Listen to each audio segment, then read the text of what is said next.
আসসালামু আলাইকুম ওয়া রাহমাতুল্লাহি ওয়া বারাকাতুহু।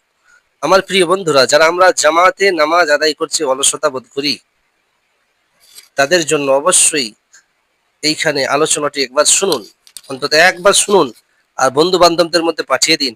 আর আমরা অবশ্যই ইনশাআল্লাহ জামাতে নামাজ আদায় করব। দেখুন, মাআশিরাল হাদিরিন, হাফিজু আলাস সালাওয়াতিল খামসি ফিল জামাআহ ফাইন্নাহা মিন আকরামি তিজারাতি ওয়া বিদাআহ وإياكم ثم إياكم من التخلف والتهاؤن عنها।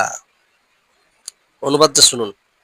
উপস্থিত জনতা, পাঞ্জেগানা নামাজ নিয়মিত আদায় করো জামায়াতের সহিত। 5 ওয়াক্ত নামাজ আদায় করো নিয়মিত জামায়াতের সহিত, কেননা এই নামাজ বিরাট সম্পদ ও আসল মূলধন, বেশক মূলধন। সাবধান, নামাজের জামায়াতে অলসতা করা ও পাশ্চাতে থাকা হইতে নিজেকে বাঁচিয়া রাখো। প্রথম কাতারে ও স্থান করিয়া নেওয়া সব চাইতে উত্তম। তোমাদের উপর একান্ত আবশ্যক যে ইমামের তাকবীরে তাহরিমার সঙ্গে সঙ্গে তাড়াতাড়ি নিয়ত বাঁধিয়া দাঁড়াইয়া যাওয়া, কেননা মুমিন ব্যক্তি যখন তাকবীরে তাহরিমা ইমামের সহিত পেয়ে গেছে বা নিয়ত বেঁধে নিয়েছে,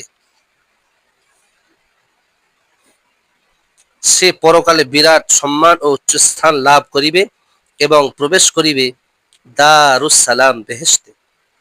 আমাদের নবী মুহাম্মদুর রাসূলুল্লাহ সাল্লাল্লাহু আলাইহি ওয়াসাল্লাম বলিয়াছেন, যাহার প্রতি সর্বোত্তম দরুদ ও পবিত্রময় সালাম, যে ব্যক্তি তাকবীরে তাহরিমা এক নাগারে 40 দিন ইমামের সহিত মিলিত হয়েছে, আল্লাহ পাক তাহার জন্য 2টি মুক্তি লিখিয়া রাখিয়াছেন। একটি নাজাত দোজখের আগুন হইতে এবং অপরটি মুনাফিকের অভিশাপ হইতে। সুবহানাল্লাহ। নবী সাল্লাল্লাহু আলাইহি ওয়াসাল্লাম হইতে আরো বর্ণিত আছে, তিনি বলিয়াছেন, যে ব্যক্তি সর্বদা জামায়াতের সহিত নামাজ আদায় করিবে, আল্লাহ পাক তাহাকে 5টি দানে ভূষিত করিবেন। প্রথমটি হলো তাহার জীবিকার সংকীর্ণতা দূর হইবে। দ্বিতীয়, কবরের আযাব দূর হইবে। 3, আমলনামা ডান হাতে প্রাপ্ত হইবে।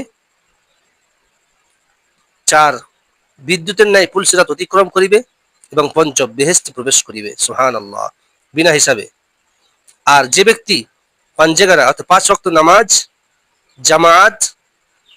জামায়াতে আদায় করিতে অলসতা করিল, আল্লাহ পাক তাহাকে